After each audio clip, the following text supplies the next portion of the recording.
एक घना रहस्यमय जंगल, चारों ओर सन्नाटा, जैसे समय ने यहाँ ठहर सा गया हो। और ठीक बीचों बीच खड़ा है एक प्राचीन भव्य मंदिर।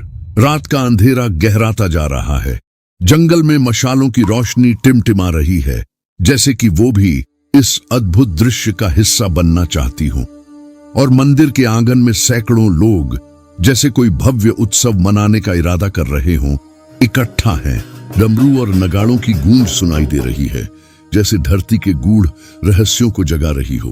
राजा खुद खड़े हैं और सामने एक युवक, जिसे आज देवी दंतेश्वरी के चरणों में समर्पित किया जाएगा, जैसे उसकी किस्मत का फैसला किया जा रहा हो। कहते हैं बस्तर की धरती पर कभी मानव बलि दी जाती थी। हाँ, आपने सही सुना, यह सब देवी दंतेश्वरी को प्रसन्न करने के लिए होता था। आज शायद यह सुनकर आपको अजीब लगे, लेकिन यह सच्चाई है। और इसी रहस्य के बीच बसा है दंतेवाड़ा का दंतेश्वरी मंदिर, छत्तीसगढ़ की आस्था का सबसे बड़ा और अद्भुत प्रतीक। कहा जाता है जब सती ने आत्मदाह किया और भगवान शिव उनके शरीर को लेकर पूरे ब्रह्मांड में भटक रहे थे, तब विष्णु ने अपने सुदर्शन चक्र से उनके शरीर के टुकड़े कर दिए। वो टुकड़े गिरे और वही जगह शक्तिपीठ कहलाई।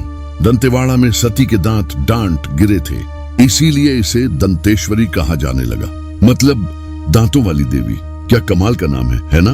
13वीं शताब्दी में जब बस्तर के राजाओं ने यहाँ राज किया, तो उन्होंने इस मंदिर को अपनी कुलदेवी का स्थान बना दिया।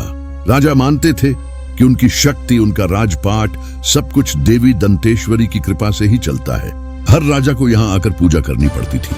अगर राजा देवी के आदेश के खिलाफ जाता, तो मान लिया जाता कि उसका राज ज्यादा दिन नहीं टिकेगा। क्या खतरनाक बात है, सही कहा ना? अब आते हैं उस रहस्य पर जिसने इस मंदिर को हमेशा चर्चाओं में रखा। कहा जाता है कि यहाँ बलि देने की परंपरा सदियों से रही।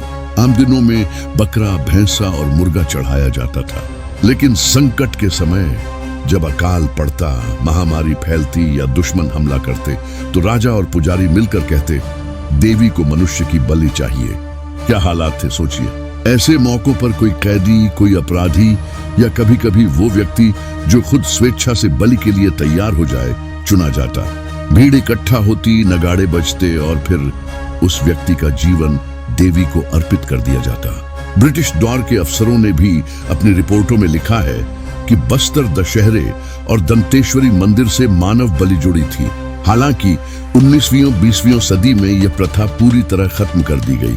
आज सिर्फ पशु बलि रह गई है। अगर दंतेश्वरी मंदिर की असली पहचान देखनी है, तो बस्तर दशहरे में आइए। ये त्योहार किसी और जगह जैसा नहीं, ये चलता है पूरे 75 दिन। जी हाँ, एशिया का सबसे लंबा त्योहार। यहाँ रावण दहन नहीं होता, बल्कि यह उत्सव पूरी तरह देवी दंतेश्वरी को समर्पित होता है। बस्तर के अलग अलग गांवों से लोग अपने अपने डोले लेकर आते हैं। आदिवासी समाज नाचते गाते हैं, अपने पारंपरिक गीत गाते हैं। पूरा इलाका एक मेले में बदल जाता है। यही दशहरा बस्तर की सांस्कृतिक एकता का प्रतीक है। शंखिनी और धोरनी नदियों के संगम पर बसा यह मंदिर अपने आप में अद्भुत है।